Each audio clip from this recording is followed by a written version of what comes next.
In this video, I'm going to show you how to add a variable product in WooCommerce. Now, the first thing you want to do inside WooCommerce over here, you first must add a new product. And you can do this over here. You can just go to Products, add a new product, or you can click on New up top and then Product.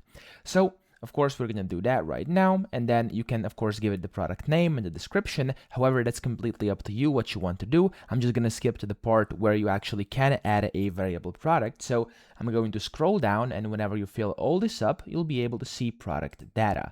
Now, here where it says product data, you want to click on simple product, and you want to change it to variable product. Once you do that over here, you'll see a few new things over here, attributes and variations. And the first thing you want to do is you want to go ahead and set the attributes, okay? So here where you can see set the attributes, you can go ahead and add your own. So for this instance, we're going to go ahead and add in, for example, size and color. I'm going to click and do add new. So there's now two, there we go. And this first one is going to be size. There we go, size, okay? And then you have to enter in the values. So as it says over here, enter options for customers to choose from. So you have to use this vertical line to actually separate different options. If you don't know how to actually do this on your own keyboard, just go to Google and type in how to type vertical line with keyboard, and then it's going to show you all the possible options. So here you want to, for example, go size. I'm going to do S, and then I'm going to go ahead and do M. And then I'm going to go ahead and do L as well, okay? And let's just do XL for the sake of it. So that's how you have to have these over here. And then you have to click on over here if you want this to be visible on the product page and if you want this to be used for variations, which you do. Of course, I do. If you don't, you can just untick this. And here the second one is going to be color. And we're going to do the exact same thing. So we're going to do red and then the line, and then we're going to do blue.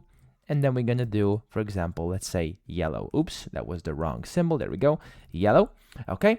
And then you want to click on Save Attributes.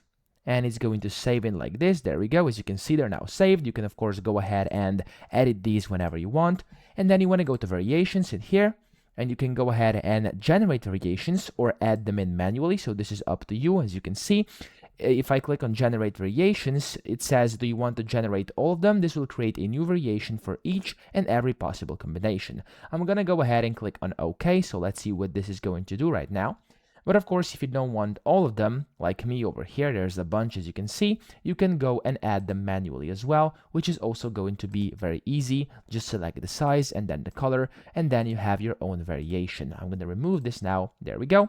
And then for each and every single one of these, you can go ahead and click on them, add in the images, add in different information, the prices, sale prices, stock weight, etc.